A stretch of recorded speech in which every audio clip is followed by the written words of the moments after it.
Le dernier sujet, donc on le fait en lien avec ce qui se passe au Mali. L'approche malienne de la CEDEAO pour la résolution de la crise est-elle différente du cas togolais? On se rappelle également, 2017-2018, le Togo a été secoué par une crise politique portée par la coalition des 14. 2 chefs d'État avaient été dépêchés au chevet du Togo. Finalement, ça s'est soldé, je ne vais pas dire par un échec, mais par 3 fois rien du tout.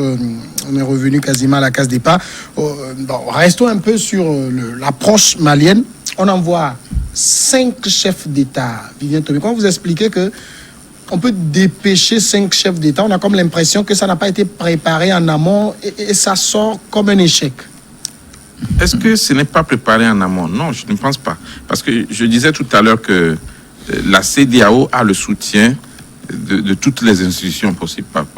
Il y a les Nations Unies, tout ça là. Mais ceux qu'il faut convaincre ici, c'est ceux de la contestation. Oui, le problème, c'est quoi? C'est que, effectivement, la communauté internationale ne peut qu'aider les Maliens à trouver la solution pour la crise.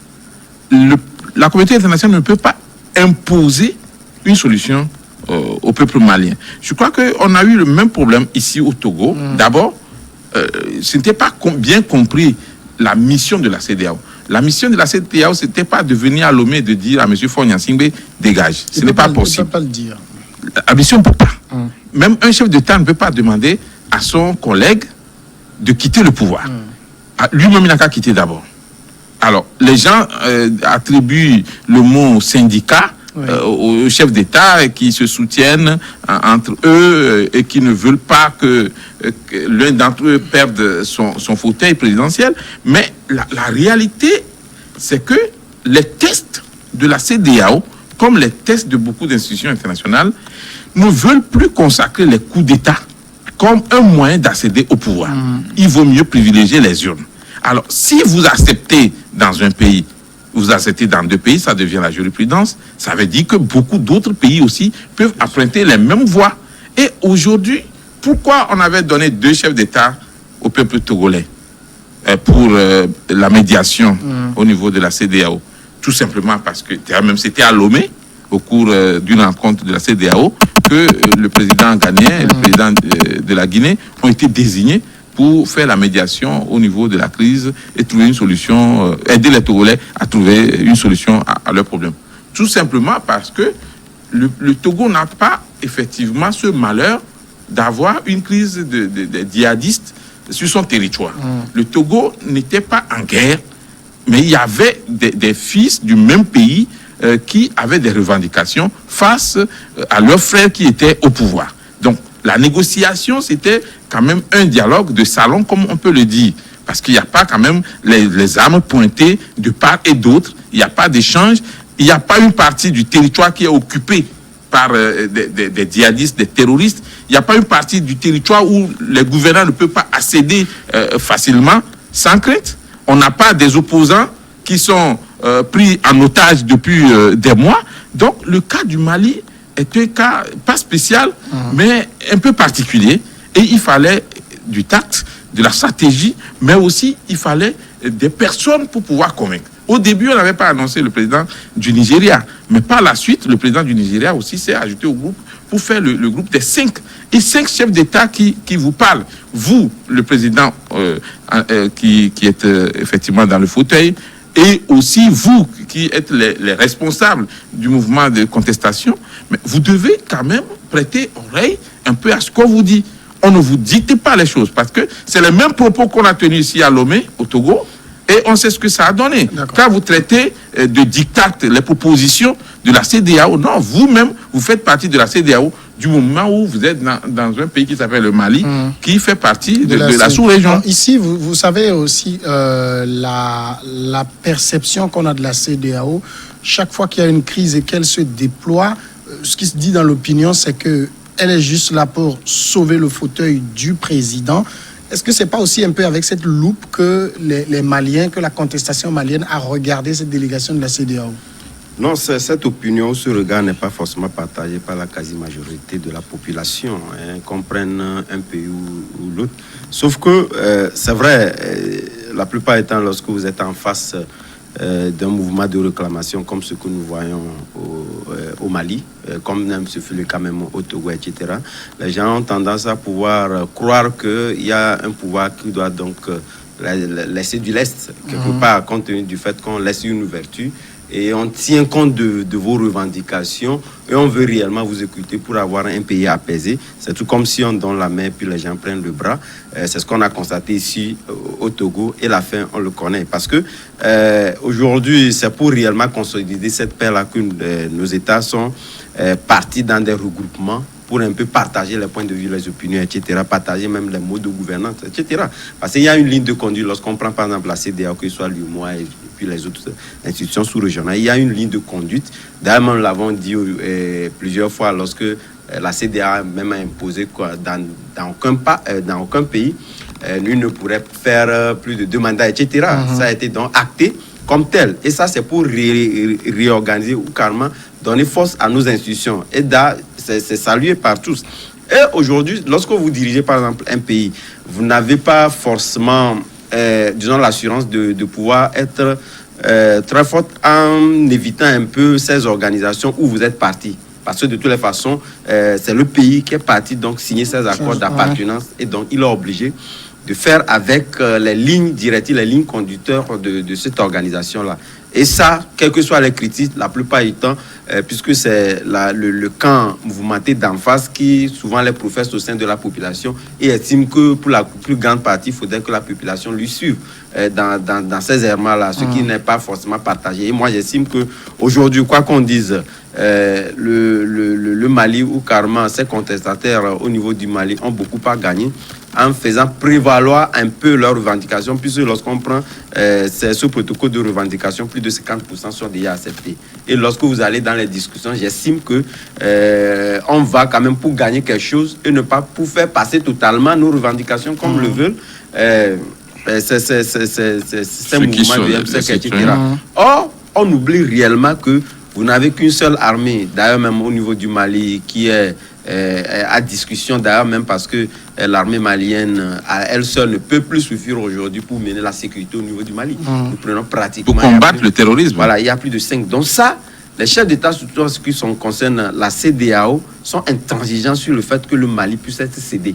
Ce n'est pas la même approche, parce que lorsqu'on prend au Togo, je pense que le mécanisme, l'approche de résolution de la crise togolaise a été beaucoup plus précautionneuse, dans la mesure où les 2 chefs d'État, dans un premier temps, ont été donc dépêchés pour suivre de bout en bout. Il y a plusieurs fois dont ces chefs d'État-là sont venus et ont discuté. Ce n'était pas donc un dialogue directement forclos. Il faudrait quand même les suivre dans la démarche jusqu'à arriver donc, à un point où on a vraiment une convergence de vue. Ce n'est pas le cas. Pendant le Mali, vu la crise sécuritaire qui est là, il faut quand même aller vite. On ne va pas toujours prendre, disons, un certain nombre de chefs qui les suivent.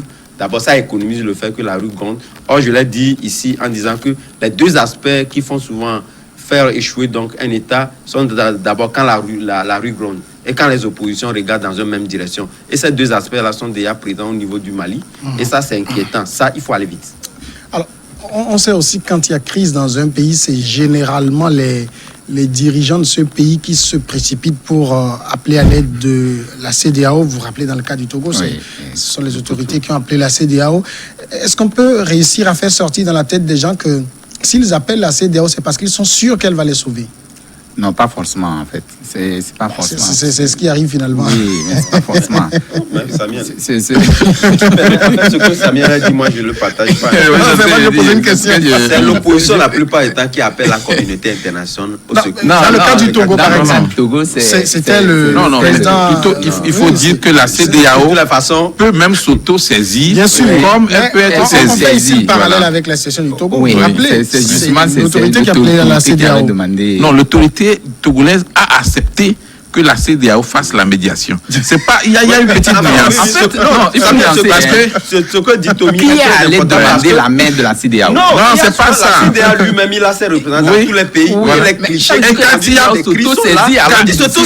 quand il y a un conflit dans un pays, la CEDEAO ne va pas attendre qu'on lui envoie une lettre d'abord. Mais par contre, quand la CEDEAO veut intervenir dans un pays, l'autorité du pays doit accepter On les appelle souvent la les médiation. alertes, les Voilà. alertes des Mais indicateurs. les deux cas sont possibles aussi. Hein. Dans le cas du Oui, Togo, les deux dans le sont cas du possibles. Togo, les autorités ont accepté la médiation. Dans tous les pays. Oui, On refuse. de Il y la a ces CEDEAO. alertes-là qui les conduisent donc à Oui. s'auto-saisir. Le Oui. cas du Bénin, là, le Bénin, ni l'opposition, Même ni le pouvoir même en du Bénin Guinée. a appelé la CEDEAO, mais la CEDEAO, c'est directement dépêché.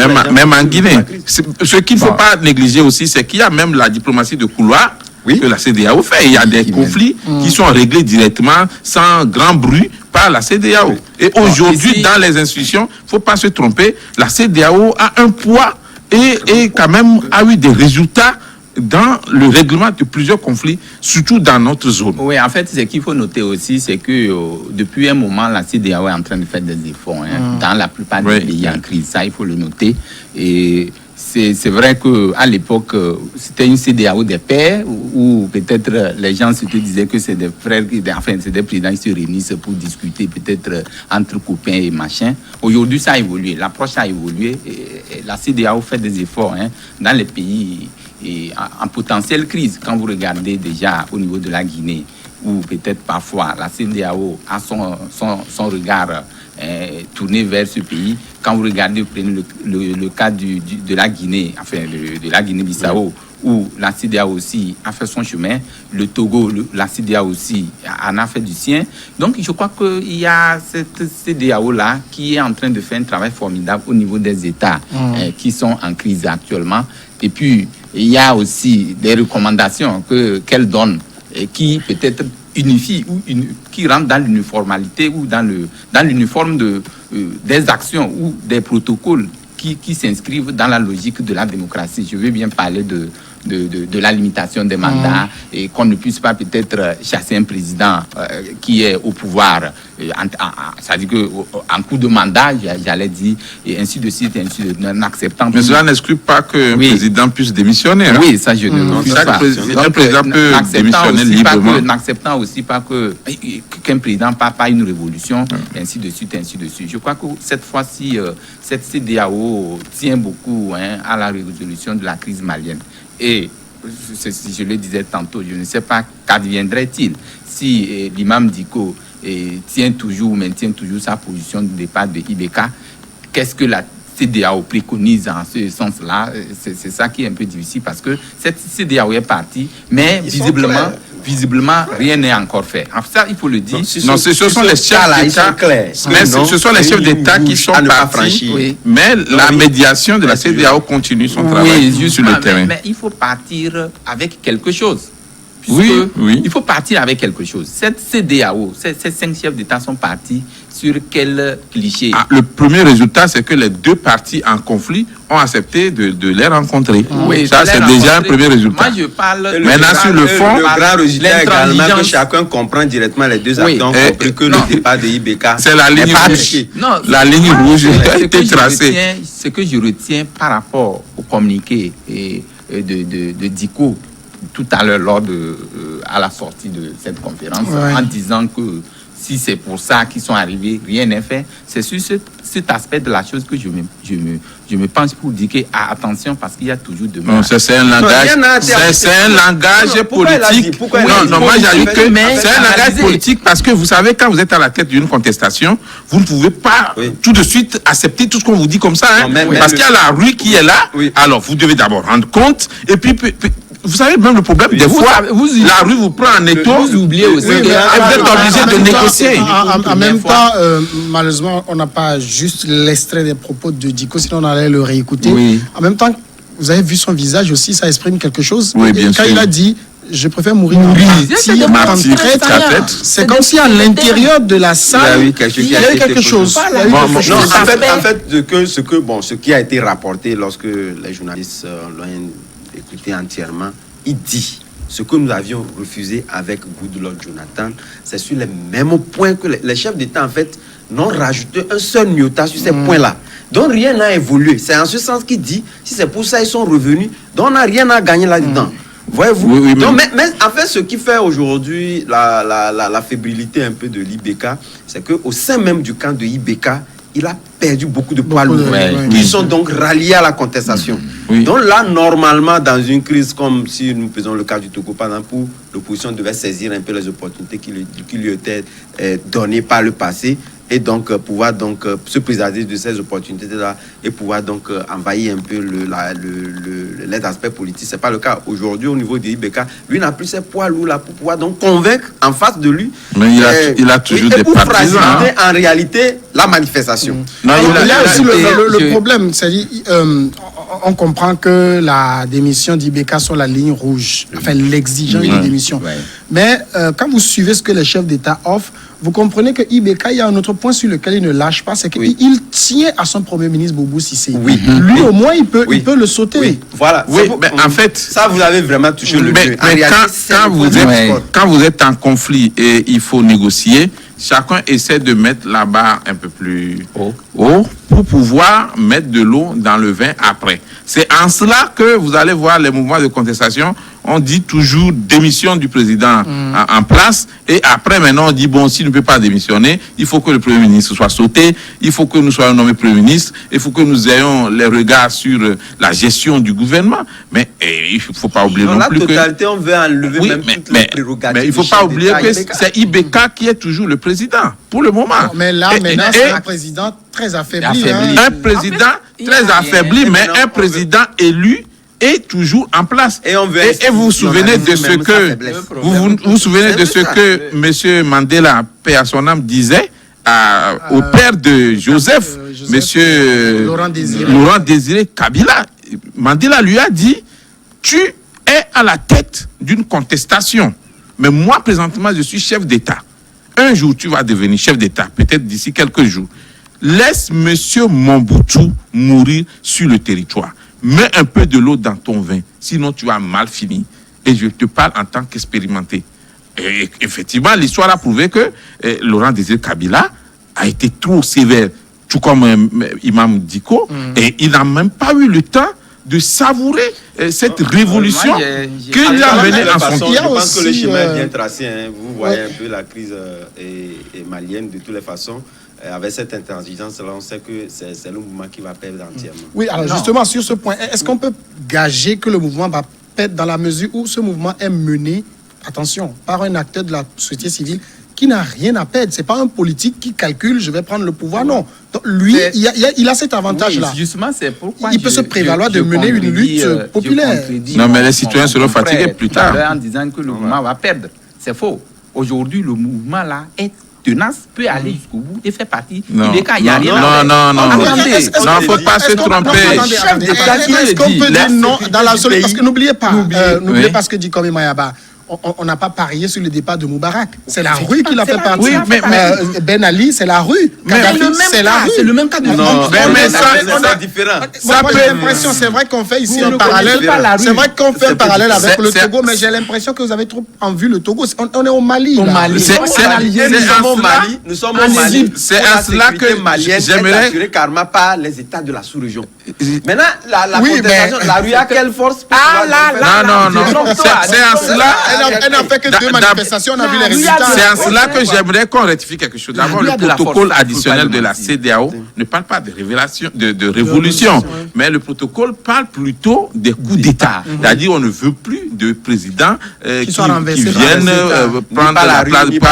Donc, ici, ce n'est pas les élections, d'accord. Maintenant, le propre de la révolution, c'est que personne ne maîtrise rien du tout. Ça, c'est autre chose. C'est le cas qu'on a eu, effectivement, au Maghreb. Mais pour le cas des pays, excusez-moi, du sud du Sahel, on se connaît très bien. Il y a eu le Burkina. Oui, ben je sais. Mais le problème, non, c'est pas la même chose. Vous savez,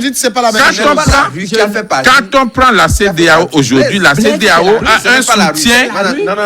Non, vous pouvez me dire que c'est l'armée, mais n'oubliez pas que l'armée malienne n'a pas prononcé. Non, le cas du Burkina Faso, les manifestants ont été aidés par l'armée, 2, par part des structures de la communauté internationale. C'est le même cas qui est en train de Et se Blaise produire au niveau du Compaoré Mali. a été conseillé. Même que IBK est fragilisé. Non, s'il vous plaît. Les siens sont Il bien Malien, Comme Blaise Compaoré a été conseillé gentiment de rentrer dans la voiture et de prendre la route pour rejoindre l'hélico et pour partir. C'est la même chose qu'on a dit à Hosni Moubarak. Oui. C'est la même chose qu'on a dit à Zine Labidine Ben Ali. Voilà. Il y a toujours ce déterminant qu'est l'armée. Oui, l'armée est là, à un elle ne moment, dit encore rien pour le moment. L'armée est aussi vous savez. un pan de la communauté internationale. Et c'est en cela que les contestataires ne doivent pas exagérer. Parce qu'il y a certains propos qu'il ne faut pas tenir. L'imam Diko est à la tête d'une coalition de contestataires. Mais il faut qu'il tienne un langage diplomatique, mais catégorique peut-être. Mais quand il manque la diplomatie dans ses propos, ça n'ira pas loin. Parce que même s'ils prennent la place d'IBK aujourd'hui, ils ne peuvent rien faire. Oui, Alors, il faut avoir le problème soutien est- de la communauté internationale pour pouvoir... Trop développé, c'est qu'on parle du protocole additionnel sur la bonne gouvernance et la démocratie qui refuse les coups d'État, mais qui n'est pas contre le fait que le président lui-même démissionne. Ouais. Ouais, Et ça, c'est la condition. Si le président lui-même, pendant IBK, Peut démissionner. disait, disons à la délégation que non, au vu de l'ampleur que prend aujourd'hui la situation, je démissionne, ils vont prendre acte. Ils ne vont pas le forcer parce que le protocole a dit de ne pas démissionner. Donc reste. Non, quand on. Non, le protocole n'a pas dit de ne pas démissionner. Non, Le protocole parle de coup d'État. Voilà. De coup d'État. Mais sauf qu'il y a un aspect qu'on arrive véritablement à comprendre si nous prenons l'aspect sécuritaire. Parce qu'aujourd'hui, on a tendance à penser que voilà, au Burkina, il y a eu l'armée qui a. Mais le Mali, depuis près de presque 10 ans d'ailleurs même, n'a plus véritablement les manettes de sa sécurité. Ce sont les autres États. Et si Bouhari lui-même s'est déplacé, c'est Bouhari Goodluck, il est le président de la CEDEAO, et c'est lui-même qui fait aujourd'hui la loi en ce qui concerne même la sécurité au niveau du Mali. On peut dire, il y a Barkhane, il y a bien sûr, parce que la CEDEAO a le soutien de la France. C'est un aspect que normalement la contestation ne doit pas perdre de vue. Mais ils ne vont pas oser tirer sur Mais on ne va pas dire que c'est la CEDEAO qui a tiré sur les gens de toute façon. De toute façon, on ne va pas perdre. Il va falloir que... Il va falloir des deux côtés, que ce soit du côté des partisans de IBK comme du côté des contestataires, il faut que chacun mette de l'eau dans son verre. D'accord, monsieur, il faut respecter la 2 CEDEAO. minutes et vous savez que c'est vendredi. C'est le moment de donner des notes pour des gens, pour des institutions, en tout cas ce que vous voulez. Vous justifiez rapidement, comme Imayaba, c'est à vous la parole. Oui, moi je donne 8,5 sur 10 et à cette cellule de coordination de riposte de Covid-19. Parce que depuis un moment, c'est vrai, il y avait de la panique. Il y avait de la panique où les gens disaient nous allons assister à l'hécatombe.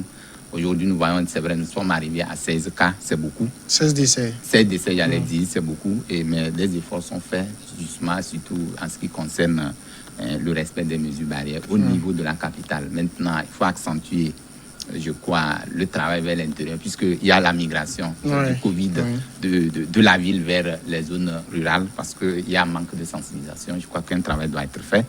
Et c'est ce que cette autorité-là est en train de faire. Et je leur donne 8 sur 10. Et on n'oublie pas aussi, il faut le rappeler, la plupart des cas, d'après les informations qu'on a eues de Covid-19 au Togo, c'est des cas bénins. Vivien Tommy? Je vais donner 9 sur 10 à tous les médecins du Togo pour le travail qui est abattu, des fois même dans des conditions difficiles, surtout pendant cette période de crise de Covid-19. Que ce soit les médecins spécialisés, les infirmiers, tous ceux qui sont des auxiliaires de la santé, chacun à ce qui le concerne fait de son mieux. Et je vais peut-être les exhorter aussi, en même temps qu'on veille à la santé des autres, à veiller aussi à leur propre santé, à tout faire pour ne pas continuer par être contaminé par le virus.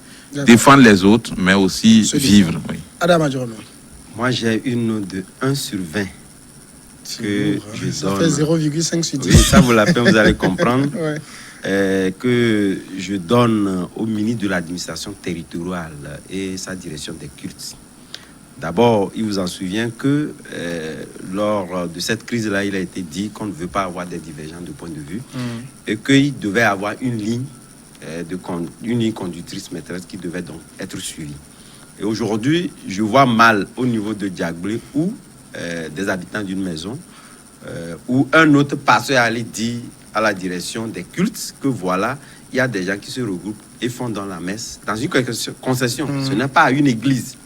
Et que le ministre s'autorise à envoyer les soldats délocaliser entièrement toute la maison et mettre la maison sous scellé. Or, ce sont des étrangers, n'ont nulle part à aller. Et ça, c'est dangereux. Je pense que la cellule de crise doit se saisir de ce dossier et appeler, puisque nous l'avons dit, eux-mêmes, la cellule a dit, il fera le tour des églises, voir si les distances sont respectées. Si ce n'est pas le cas, ils vont les fermer. Et je ne vois pas en quoi on peut aller en déphasage avec cela. Et que c'est un autre pasteur qui ira dire à la direction de culte, sans vérifier, ils viennent donc déloger les gens dans une maison. Je ne dis pas dans une église, dans une maison. C'est dangereux. Merci pour ce coup de gueule. Merci Adama Djono, merci Kobe Mayaba. Viviane Tomi, merci. C'est un plaisir. Merci à vous d'être restés à notre compagnie. Regard croisé, c'est fini pour le programme du soir. Je vous retrouve le lundi prochain. Continuez par respecter les mesures barrières.